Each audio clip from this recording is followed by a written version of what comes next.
I thought I would tell you just a little bit about my experiences at Tristles in the past. I grew up back at Coots Store, and our family went to Morning View Church, but there weren't enough teenagers there to have an MYF, so I came to the Tristles MYF. But even before that, Carl reminds me that I came to Bible school as a student, and I taught Bible school here in the 5th grade for several years, and enjoyed that very much. I also came here for MYF when Pastor Norman Durstein was here, and our MYF leader was Dave Augsburger. I remember Dave teaching us that our main choices in life in the future would not be between good and evil, but between good and the best. And I'll never forget Dave's teaching in our MYF experience here. Harmonia Sacra has been an important part of Tristle's life. Sam Shank was quite a singer, of course, and you have a whole edition of the Harmonia Sacra dedicated to Tristles, the orange-covered one. We're now in our 27th edition, and we're very excited. It seems to be a growing movement. We're having more people coming to our singings all the time, and we have formed a nonprofit called Harmonia Sacra Society to purchase the Joseph Funk House in Singer's Glen and to probably eventually use it as a museum type structure. So Tristles has been a big part of Harmonia Sacra, of course, and I hope you can come tonight because it is a very good acoustics and very good singers and beautiful music. I was baptized here at Tristles when I was 13 years old, along with Harley Showalter, one Sunday evening in June. Never forget that experience as well. And I have been back to Tristles several times since, and look forward to coming anytime I can. And thank you for inviting me to speak. I have expressed my sadness to Pastor Harold about your leaving the conference, and I assume and hope and pray you'll let me come back anyhow in the future. I want to talk to you about addiction and to share my pilgrimage in understanding addiction. I practiced down in Southwest Virginia for 6 years, did my alternate 1W service there, and then we stayed on for 4 more years in Wise County, Virginia, and that's a whole different chapter in my life, and someday I might write a book about that one, but anyhow.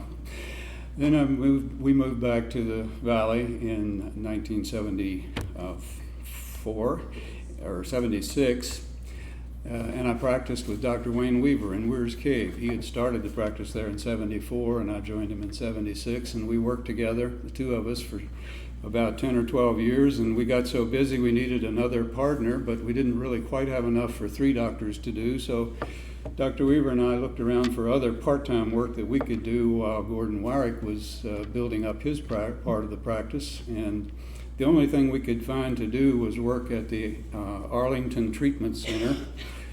Arlington Hospital in Northern Virginia had one of the oldest and best recognized addiction treatment programs in the country, and they bought the campground, which later became Cornerstone School on US 11 North, there behind the tire business or whatever.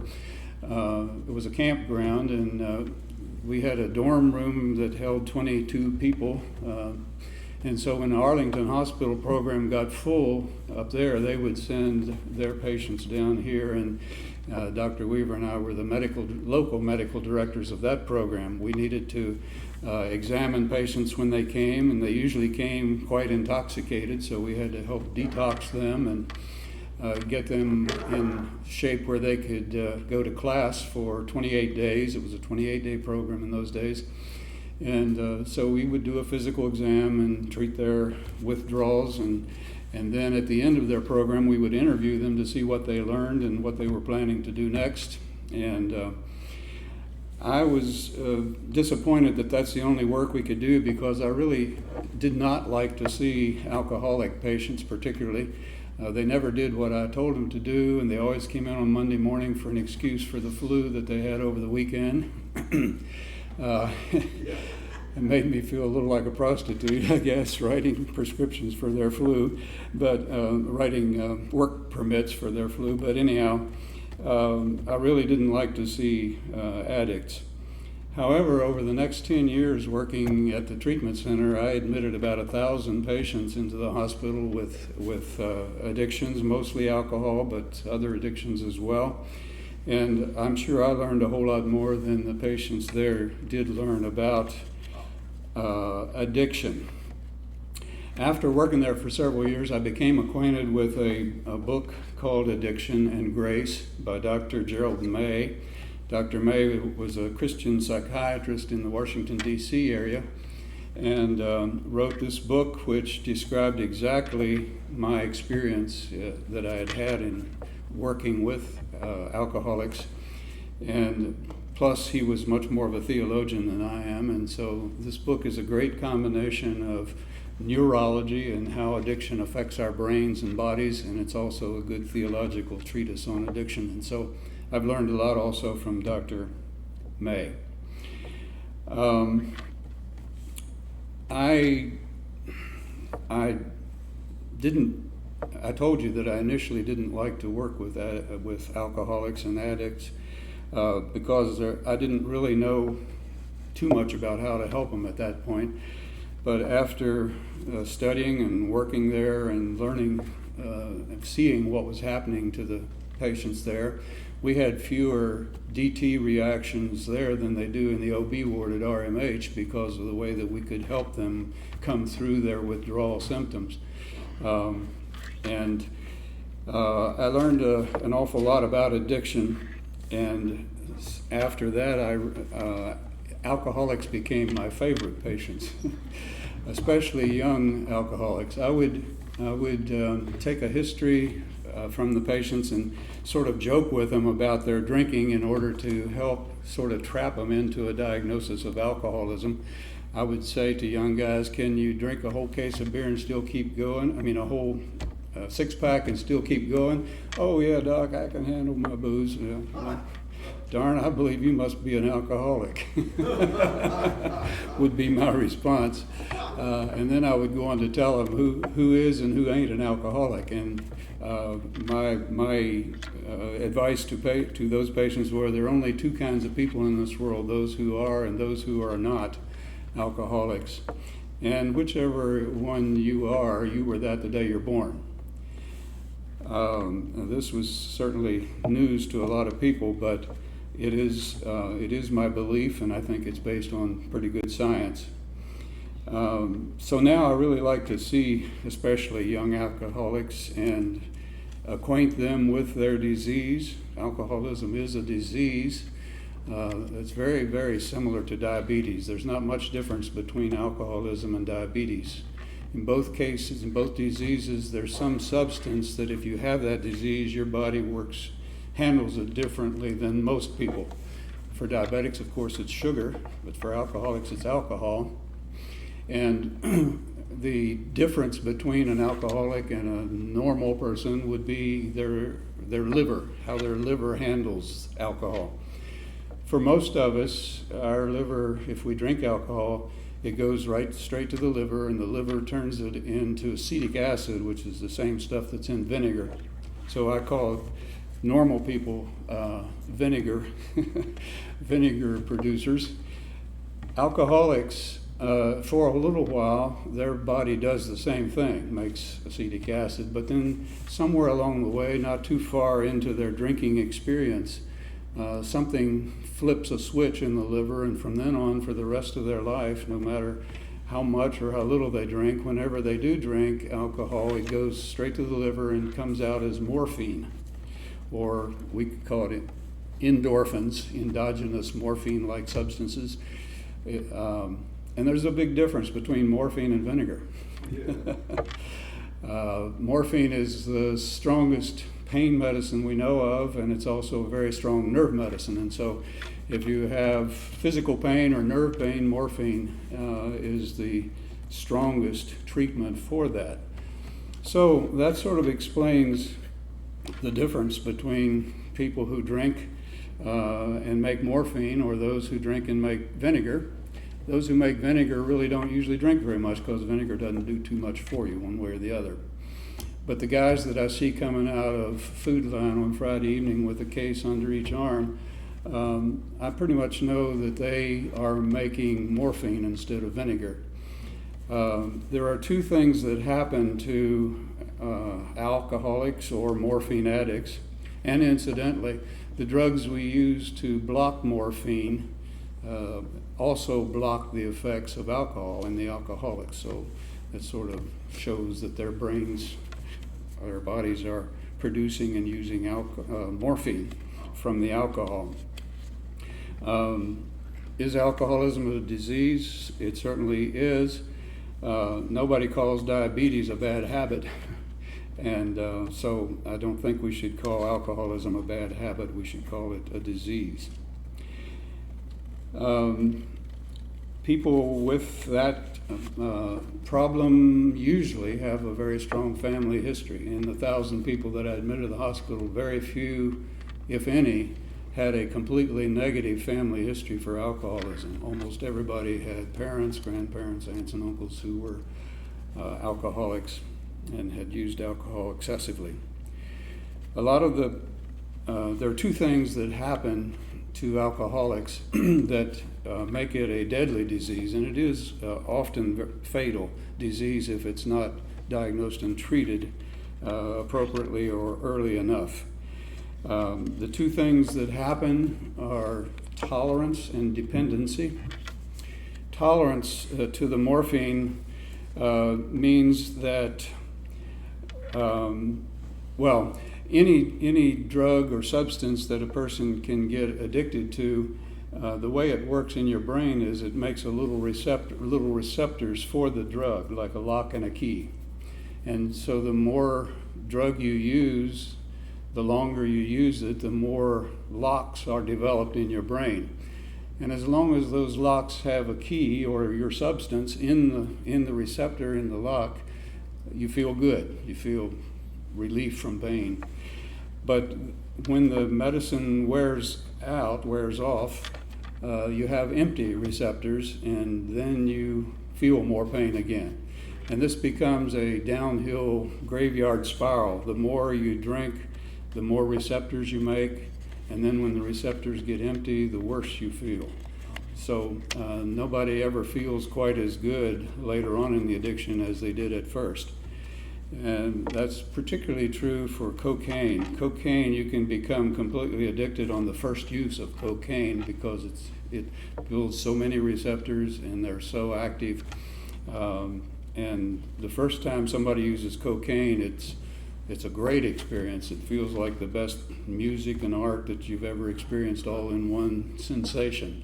But you never feel that again, even with a second or third use, because of the ways the receptors work in your brain. So alcohol is not quite as addictive as cocaine, but it's very addictive if you're making morphine. So tolerance means that the more you use, the more receptors you build up, the worse you feel when the receptors are empty, and you know what it takes to feel better, but now it takes more than it ever did before to fill those receptors, and so it keeps spiraling downhill. Dependency happens when you make those receptors. The receptors are in a certain part of your brain, and they need to be filled in order to give relief of the pain and even emotional pain as well.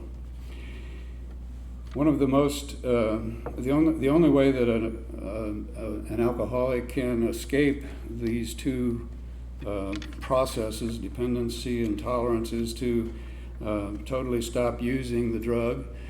If they don't use the drug for a week or two, the receptors shrivel up and become not so painful anymore, but they don't go away. So I had a patient, for instance, who told me, "Doc, along about October one year, I haven't had a drink now for 10 years, and I think over Christmas I'm going to try it again." And I said, "Yes, and I'll kick your behind too, because this is what's going to happen." And it did happen. He came in to see me in June, having been drinking ever since Christmas, with a swollen liver and yellow eyes, and I made him go into treatment or else never come back to see me, and he went into treatment that day and did well for another 10 years at least.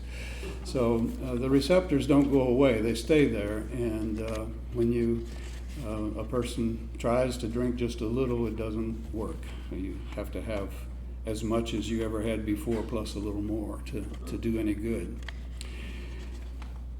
Nicotine is also a very addictive substance. It's probably more addictive than alcohol. For alcoholism, we generally say that about 10% of the population are alcoholics. So 1 in 10, that would mean today we have about 6 or 8 of you that are alcoholics, whether you know it or not. We Mennonites generally don't know it because we haven't used alcohol for religious reasons, and our ancestors have not used alcohol for religious reasons, so we don't know about our family history, whether we're alcoholic or not. But if you find that when you drink it does give you great relief and you wish you had more, you probably better be cautious. I don't know what we'll do as a church the day that we find the genes that can tell whether your children are alcoholics or not, if that will certainly affect probably the way we teach our children about alcohol. But anyhow, back to nicotine, it's very addictive. 95% of the people who smoke or use tobacco become addicted to nicotine, and it's harder to get off of because it takes much longer for nicotine receptors to go away, or not to go away, or to shrivel up and to become inactive.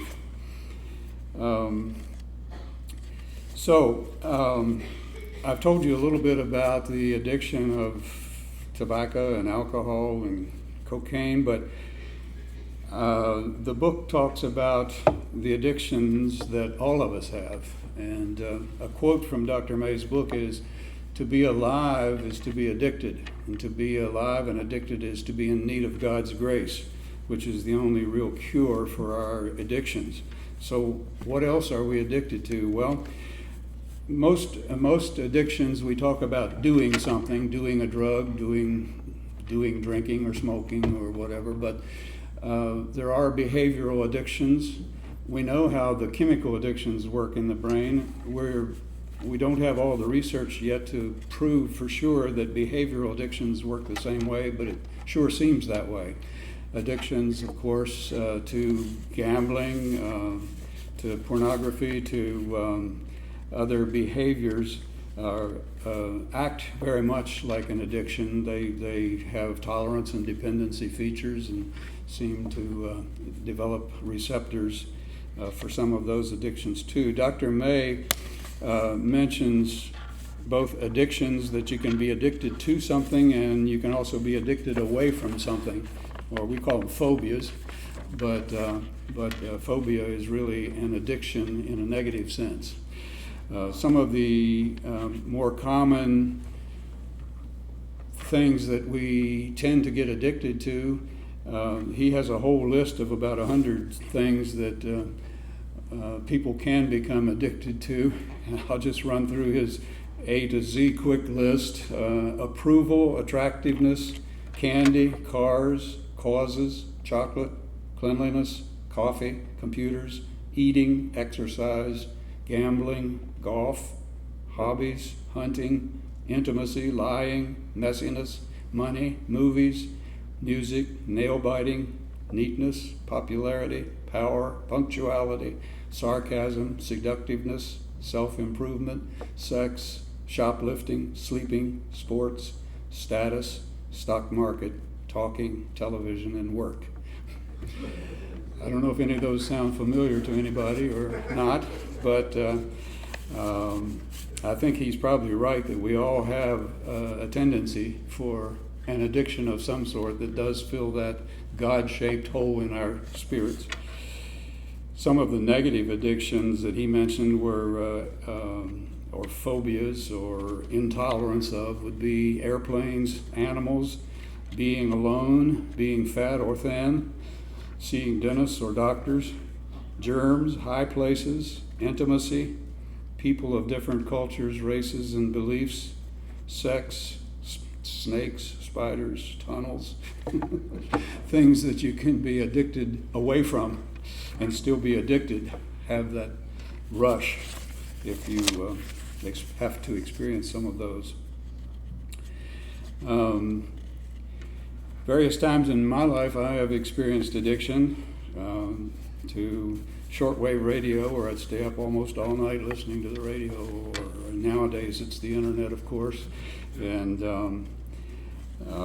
I even had some problems with pornography. I used the usual rationalization of addicts and said there's got to be some good reason for that. I thought if I had to look at sick, smelly bodies all day long, I could surely look at some good ones occasionally.